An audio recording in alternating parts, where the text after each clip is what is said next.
গত সপ্তাহে Rajib Bandyopadhyay Facebook post করলেন, যার জেরে রাজ্য রাজনীতিতে চর্চা শুরু হলো। ঠিক সেই সময় আজ ভোর সন্ধে কুণাল ঘোষের বাড়িতে পৌঁছে গেলেন রাজীব বন্দ্যোপাধ্যায়। ঠিক সেই সময় যখন রাজ্য রাজনীতিতে এক দল থেকে আরেক দলে আসার পালা চলছে, ঠিক সেই সময় রাজীব বন্দ্যোপাধ্যায় কুণাল ঘোষের সঙ্গে একান্ত সাক্ষাৎ, একান্ত বৈঠক। স্বাভাবিকভাবেই জল্পনা উস্কে উঠলো যে এবার কি রাজীব বন্দ্যোপাধ্যায় তৃণমূল কংগ্রেসে। আজকের এই বৈঠকের পর কুণাল ঘোষ এবং রাজীব বন্দ্যোপাধ্যায় কি বলছেন বৈঠক নিয়ে শুনুন। দীর্ঘদিন ধরে কুণালদার সাথে আমার একটা বন্ধুত্ব বলুন, একটা দাদা কাম বন্ধুর সম্পর্ক আছে। এর আগেও বহুবার আমি কুণালদার বাড়িতে এসেছিলাম, কুণালদার প্রোগ্রাম অ্যাটেন্ড করেছি। তো এইখানে যেহেতু এসেছিলাম, সেহেতু আমার একবার মনে হয়েছিল যদি কুণালদা থাকে একবার সৌজন্য সাক্ষাৎ করব, একবার দেখা করব। সেই সূত্রে কুণালদাকে একটা ফোন করা এবং তাৎকালিকভাবে কুণালদা সেই সময় এই অফিসে ছিলেন। সৌজন্য সাক্ষাৎ, এর বাইরে অন্য কোনো কিছু না, কোনো রাজনীতির আলোচনা না, অন্য কোনো আলোচনা হয়নি। কোথায় প্রত্যাবর্তন সেই নিয়েও কোনো আলোচনা নেই। এটা শুধুমাত্র সৌজন্য সাক্ষাৎ। এখানে একজন আত্মীয়কে দেখতে এসেছিলেন, ফোন করলেন আমি আছি কিনা, ঘটনাচক্রে আমি বাড়িতে ছিলাম, একবার দেখা করা। এটা একেবারে নিছক সৌজন্যমূলক বিষয়। দুই রাজনীতিবিদই বলছেন যে সৌজন্য সাক্ষাৎ। কুণাল ঘোষ, রাজীব বন্দ্যোপাধ্যায় দুজনেই বলছেন সৌজন্য সাক্ষাৎ। কিন্তু দুই রাজনৈতিক ব্যক্তি যখন বদ্ধ ঘরে বৈঠক করেন, তখন কি কোন রকম রাজনীতির রং লাগে না সেই বৈঠকে? আমরা কথা বলবো আমাদের প্রতিনিধি আবির ঘোষালের সঙ্গে। আবির, রাজনৈতিক ব্যক্তি কথা বলছেন, একা ঘরে আলোচনা করছেন, কিন্তু রাজনীতি নিয়ে কোনো আলোচনাই হলো না। দেখো, সাক্ষাৎকারে সৌজন্যতা অবশ্যই ছিল। ফিশ ফ্রাই, লেডি কেনি, লাল চা সহযোগে যে সেই সৌজন্যতা 1 ঘন্টা 35 মিনিট ধরে সেটি হয়েওছে। কিন্তু এই সাক্ষাৎকারের ক্ষেত্রে যে জায়গাটা বাছাই করা হয়েছিল সেটা গুরুত্বপূর্ণ, এবং যে দীর্ঘ সময় ধরে সাক্ষাৎকার চলেছে সেখানে দেখতে পাওয়া গেছে যে নিচের কোলাপসেবল গেট তালাবন্ধ অবস্থাতে ছিল। অর্থাৎ গোপনীয়তা বজায় রেখেই এই সাক্ষাৎকারের সৌজন্যতা বা সৌজন্য সাক্ষাৎকার অবশ্যই হয়েছিল। তবে সূত্রের খবর, এই বৈঠকের ক্ষেত্রে রাজীব বন্দ্যোপাধ্যায় তিনি তৃণমূল কংগ্রেসে ফেরার ইচ্ছা প্রকাশ করেছেন, এবং এই তৃণমূল কংগ্রেসে ফেরার ইচ্ছা প্রকাশ করতে গিয়ে তিনি কতগুলো বিষয় বলেছেন। অর্থাৎ কেন তার এই মুহূর্তে বিজেপিতে ভালো লাগছে না, তার কারণ হিসেবে তিনি বলেছেন, এক, যে তিনি কখনোই মমতা বন্দ্যোপাধ্যায় এবং অভিষেক বন্দ্যোপাধ্যায়কে কখনোই তিনি ব্যক্তিগত আক্রমণ, কুরুচিকর শব্দবন্ধ ব্যবহার, এমনকি দলের যে ব্যক্তিগত সম্পর্কের যে জায়গা, এমন কোন শব্দ ব্যবহার করা যা ক্ষতি করতে পারে এমন তখন তিনি উচ্চারণ করেননি। দ্বিতীয়ত তিনি যেটা সূত্র মারফত আমরা যেটা জানতে পারছি, তিনি যেটা বলেছেন সেটা হচ্ছে যে ধর্মীয় জিগির তুলে একটা অশান্তি পাকানোর চেষ্টা করা হচ্ছে, যিনি সেটাতে সহমত পোষণ করতে পারছেন না। এবং তৃতীয়ত অবশ্যই সিএ এনআরসির মতো যে ইস্যু রয়েছে, সেই সিএ এনআরসির মতো ইস্যুগুলোকে রেখেও একটা অশান্তি তৈরির পাকানোর চেষ্টা, তিনি এই বিষয়টার সাথেও সহমত নয়। তবে তিনি প্রকাশ্যে দিনকে বলেওছেন, তিনি যে ফেসবুক পোস্টটা করেছেন তিনি জেনে বুঝেই করেছেন, এবং সেটা তার ব্যক্তিগত মত। এবং তিনি মনে করেন যে বিপুল সংখ্যাগরিষ্ঠতা নিয়ে তৃণমূল কংগ্রেস ক্ষমতায় আসার পর তারপরে যখন রাষ্ট্রপতি শাসনের কথা বলা, 356 জারি করার কথা, এই সমস্ত কিছু বলা হচ্ছে, তিনি সেটাকে মেনে নিতে পারছেন না।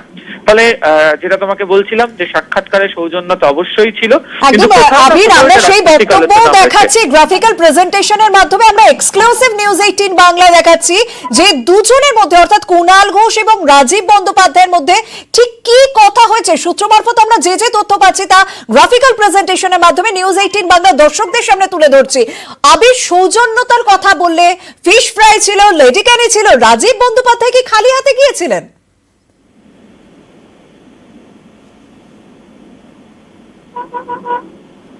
আবির, শোনা যাচ্ছে? হ্যাঁ, যদি আরেকবার বলো। হ্যাঁ আবির, জানতে চাইবো, সৌজন্যতা ছিল কিন্তু রাজীব বন্দ্যোপাধ্যায় তিনি কি খালি হাতে গিয়েছিলেন? তার হাতে কি কিছু দেখা গিয়েছে?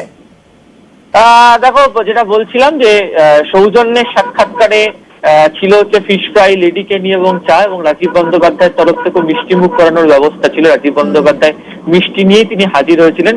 একই সঙ্গে তিনি কেন বিজেপি সঙ্গ ত্যাগ করতে চান এবং কেন তৃণমূলে যেতে চান সেই হারির খবরও তিনি অবশ্যই নিয়ে গিয়েছিলেন এই সাক্ষাৎকারের পর্বে। একদম, অনেক ধন্যবাদ আবির। কিন্তু এই যে সৌজন্য সাক্ষাৎ, সৌজন্য সাক্ষাৎ, দুজনেই বলছেন কুণাল ঘোষ এবং রাজীব বন্দ্যোপাধ্যায়। তবে এই সৌজন্য সাক্ষাৎকারের পরেও রাজনৈতিক বক্তব্য কিন্তু রাজীব বন্দ্যোপাধ্যায়ের মুখে। তিনি কি বলছেন বিজেপি সম্পর্কে এই বৈঠকের পর? কুণাল ঘোষের সঙ্গে একান্ত বৈঠক করলেন, যা সৌজন্য বৈঠক, সৌজন্য সাক্ষাৎ, কিন্তু রাজনৈতিক বক্তব্য রাজীব বন্দ্যোপাধ্যায়ের মুখে। শুনুন।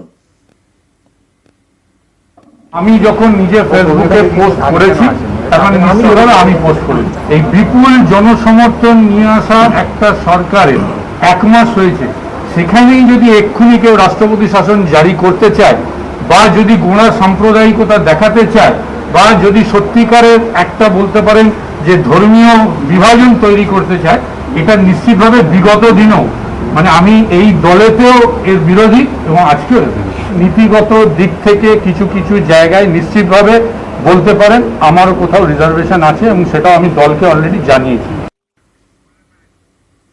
কল্যাণ বন্দ্যোপাধ্যায় যখনই একের পর এক দল বদল হচ্ছিল, তখন সব থেকে বেশি সরব ছিলেন সাংসদ কল্যাণ বন্দ্যোপাধ্যায়। তিনি এই রাজীব বন্দ্যোপাধ্যায়ের বক্তব্য, রাজীব বন্দ্যোপাধ্যায়ের সঙ্গে কুণাল ঘোষের বৈঠক তিনি কিভাবে দেখছেন, কি বলছেন শুনবো। রাজীব বন্দ্যোপাধ্যায় যে জিরো, সেটা আমরা গত নির্বাচনে 43,000 ভোটকে হারিয়ে বুঝিয়ে দিয়েছি ওর ভ্যালু হচ্ছে জিরো। কাকে নেবে কি কাকে নেবে না এটা তো দিদি ঠিক করবে, বা দলের যারা সর্বোচ্চ নেতৃত্ব আছে তারা ঠিক করবে। আমি একজন কর্মী, আমি মেনে নেবো। তখন দিদি কিন্তু বলেছেন যে গদ্দার যারা যারা বাজে উল্টো পাল্টা কথা বলে তারা করবেন, তখন প্যারামিটারটা কি হবে সেটা দিদি ঠিক করবেন। ভাই সৌজন্যমূলক সাক্ষাৎকার তো 5-6 মাসে সৌজন্যমূলক সাক্ষাৎকার হয়নি, গতকাল মুকুল হয়ে গেল আর আজকে সৌজন্যমূলক সাক্ষাৎ। কথা বলেছিলাম বিজেপি নেতৃত্ব শ্রমিক ভট্টাচার্যের সঙ্গেও। বিজেপির মতো দলে এটা কাঙ্ক্ষিত নয়, বাদ বাকি যাদের বিষয়টি দেখার তারা এটা নিয়ে বলবেন।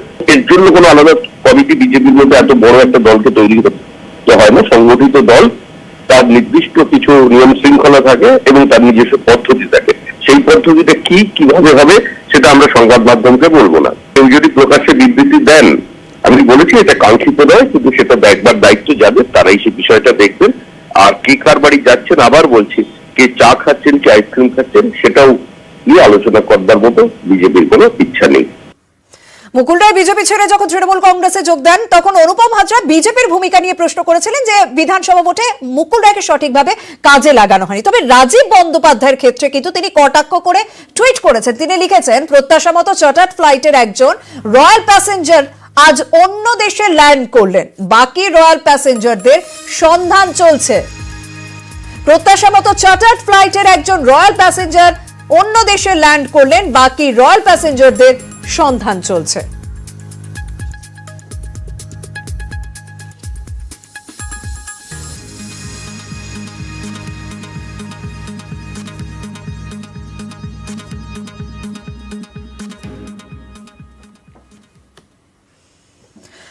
তবে একটা প্রশ্ন তো উঠছে মুকুল রায়ের পর, মুকুল ঘনিষ্ঠদের কি ঘর বাপসি হবে? সূত্রের খবর, তৃণমূলে ফেরার পর উত্তরবঙ্গের এক বিজেপি সাংসদ এবং বেশ কয়েকজন বিজেপি বিধায়ককে ফোন করেছেন মুকুল রায়।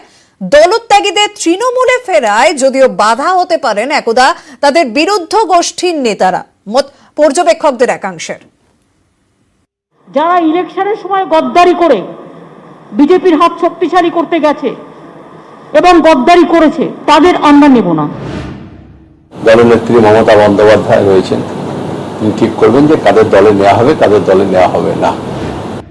ক্ষমাই পরম ধর্ম, আমাদের বেসিক কালচারটাই ক্ষমা। মুকুল রায়ের ঘর বাপসির পর থেকেই জোরালো জল্পনা। এবার কে? পদ্মবন থেকে আর কে কে আসবেন ঘাস ফুলে? জল্পনায় ঘি ঢেলে সূত্রের দাবি। তৃণমূলে ফেরার পর শুক্রবার রাতে উত্তরবঙ্গের এক বিজেপি সাংসদ এবং রাজ্যের বেশ কয়েকজন বিজেপি বিধায়ককে ফোন করেন মুকুল রায়। পুরোনো লোক মহিলাদের সঙ্গে সম্পর্ক আছে, সে উনি ওনার মতো করে করতে পারেন। টিএমসি ওনাকে কিভাবে ব্যবহার করবে সেটা আমাদের ব্যাপার। এ তো গরু বাছুর না যে বেঁধে রাখা যায়। পর্যবেক্ষকদের একাংশের মতে দলত্যাগীদের ঘর বাপসির ক্ষেত্রে কাঁটা হতে পারেন একদা তৃণমূলে তাদের বিরুদ্ধ গোষ্ঠীর নেতারা, যেমন সব্যসাচী দত্তের ক্ষেত্রে সুজিত বসু। সুজিত বসু ও সব্যসাচী দত্ত কয়েক মাস আগে পর্যন্ত একই দলে, কিন্তু বারবার সংঘাত, ভোটেও মুখোমুখি লড়াই। তৃণমূলের সুজিতের কাছে হেরে গিয়েছেন বিজেপির সব্যসাচী। মুকুল ঘরে ফেরার পরের দিন সুজিত কার্যত বুঝিয়ে দিলেন সব্যসাচীতে তার আপত্তি। মানুষ একটা জিনিস বুঝিয়ে দিয়েছে যে অশুভ শক্তি এবং অশুভ লোকেদের থেকে বিধাননগরকে সাধারণ মানুষ বাঁচিয়েছে।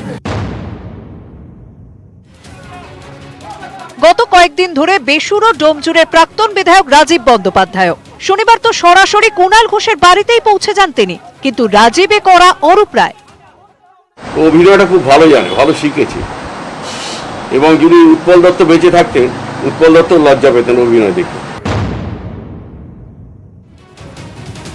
রাজীবের মতো বেসুরো আরো এক দলত্যাগী প্রবীর ঘোষালও। পর্যবেক্ষকদের মতে তার পথে কাটা হতে পারেন হুগলি তৃণমূল সভাপতি দিলীপ যাদব, যদিও প্রকাশ্যে তিনি মানতে নারাজ। এই বিষয়ে নেত্রীর সিদ্ধান্ত আমাদের কাছে, সেটাই নির্দেশ, সেভাবেই কেউ দলে আসতে পারেন, কেউ দলে নাও থাকতে পারেন। কেউ ঘরে ফিরতে কাতর, কারো আবার বেসুরো বার্তা, কিন্তু কাটা পেরিয়ে কজন পারবেন হাতে ঘাস ফুল তুলে নিতে? কজনের জন্য দরজা খোলা হবে, সেদিকেই এখন নজর। নিউজ 18 বাংলা। মুকুল ঘনিষ্ঠ বিধায়ক বিশ্বজিৎ দাস, আরেক ঘনিষ্ঠ সুনীল সিং, তাদের পরবর্তী পদক্ষেপ কি হবে তা নিয়ে এখন জল্পনা তুঙ্গে।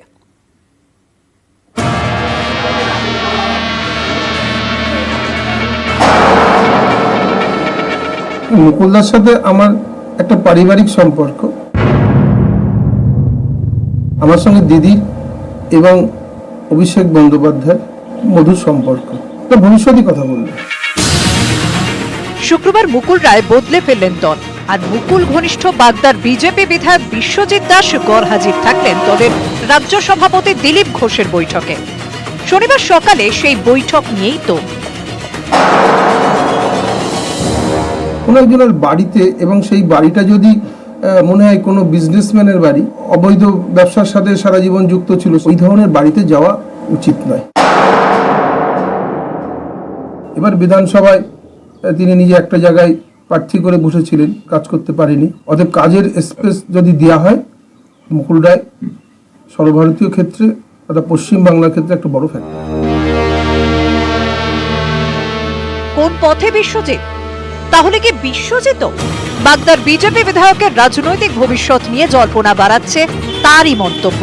ফেব্রুয়ারিতে গত বিধানসভার শেষ দিন মমতা বন্দ্যোপাধ্যায়কে বিশ্বজিতের প্রণাম জানিয়ে শুরু হয়েছিল জোর জল্পনা। সেদিন সঙ্গে ছিলেন নোয়াপাড়ার সুনীল সিংহ। এবার ভোটে হেরে যাওয়া সুনীলের মুখেও মুকুলের কথা। মুকুলদা আছে, নিশ্চয়ই দলে ক্ষতি হবে। আমি মুকুলদা হাত ধরে কংগ্রেস ছেড়ে 2009 তৃণমূল কংগ্রেসে জোট দিয়েছিলাম, লেকিন ভবিষ্যতে কি হবে বলতে পারবো না। মুকুল রায় তৃণমূলে ফেরার পরে বিজেপি ছাড়লেন মুকুল ঘনিষ্ঠ তপন সিনহা। বিজেপির বনগাঁ সাংগঠনিক জেলার সহ সভাপতি পদ থেকে ইস্তফা। দল একটা ডেজিগনেশন দিয়ে দিয়েছে, আপনি সহ সভাপতি, সেই অনুযায়ী সত্যি কাজ করতে পারছিলাম না। কাজ যখন করতেই পারছি না, পদ আঁকড়ে থেকে লাভ নেই। পশ্চিমবাংলায় যারা হয়তো ভেবেছিলেন বিজেপি ক্ষমতায় আসবে, ক্ষমতার সঙ্গে থাকবেন, হয়তো সেটা হয়নি বলে কারো করে কষ্ট হচ্ছে, এটা ওদের পার্সোনাল ম্যাটার। যারা আয়ারাম গায়ারাম তাদের নিয়ে আমরা চিন্তিত নয়। যারা ঢেউতে এসছেন তারা ঢেউতে যেতে পারেন। শুক্রবার বনগাঁয় দিলীপ ঘোষের সাংগঠনিক বৈঠক নিয়ে এমনিতেই অস্বস্তিতে বিজেপি শিবির। হাজির ছিলেন না মতুয়াদের ঠাকুরবাড়ির 2 সদস্য, বিধায়ক সুব্রত ঠাকুর আর সাংসদ শান্তনু ঠাকুর। শান্তনু দিল্লিতে ছিলেন না শান্তনু ঘনিষ্ঠ বনগাঁ উত্তরের বিধায়ক অশোক কীর্তনিয়াও। একদিকে উল্টো সুরে কথা বলা বিধায়ক, অন্যদিকে দলের বৈঠকে একাধিক অনুপস্থিতি। জোড়া অস্বস্তিতে পদ্ম শিবির। নিউজ 18 বাংলা। এদিকে তৃণমূলে ফেরার পরের দিনই অভিষেক বন্দ্যোপাধ্যায় অর্থাৎ তৃণমূলের সর্বভারতীয় সাধারণ সম্পাদকের সঙ্গে আজ মুকুল রায় তার দপ্তরে বৈঠক করলেন। সূত্রের খবর 30 থেকে 35 জন বিজেপি নেতার নামের তালিকা নিয়ে সেখানে কথা হয়েছে। প্রত্যেকেই তৃণমূলে আসতে চান বলে খবর।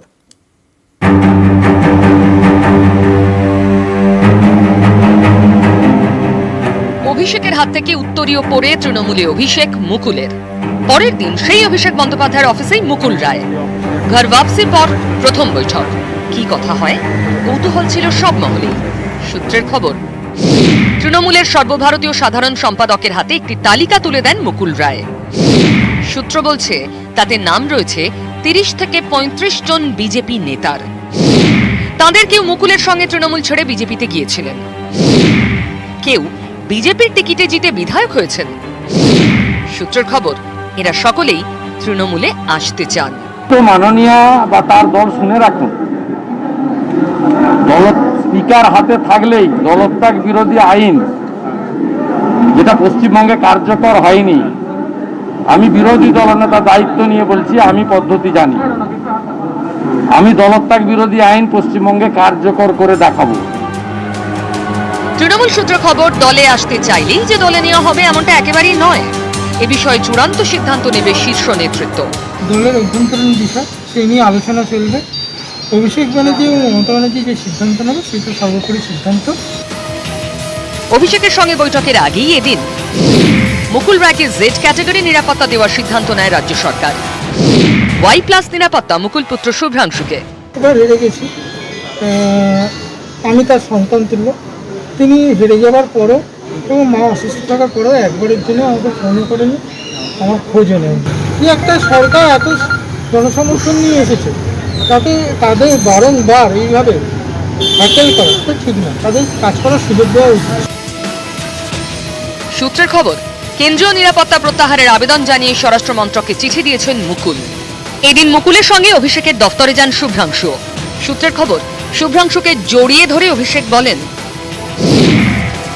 শক্ত হয়ে মন দিয়ে কাজ করো। তৃণমূলের একটি সূত্রের খবর, খুব শীঘ্রই দল কিছু কর্মসূচি ঘোষণা করবে, যেখানে মুকুল এবং শুভ্রাংশু গুরুত্বপূর্ণ ভূমিকা পাবেন। আবির ঘোষাল, ভেঙ্কটেশ্বর লাহিড়ী, উজ্জ্বল রায়, নিউজ 18 বাংলা।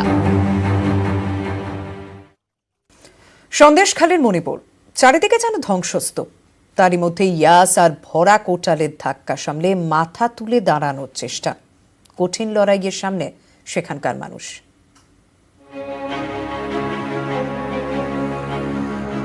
ইয়াস আর ভরা কোটাল, নদী বাঁধ ভেঙে প্লাবিত হয়েছিল সুন্দরবনের বিভিন্ন এলাকা। বাদ যায়নি সন্দেশখালী মণিপুর পঞ্চায়েত। প্রত্যন্ত এলাকায় পৌঁছে নিউজ 18 বাংলা তুলে ধরে মানুষের দুর্দশার কথা। 2 সপ্তাহ পরে সেই মণিপুর জুড়ে এখনো ধ্বংসের ছবি।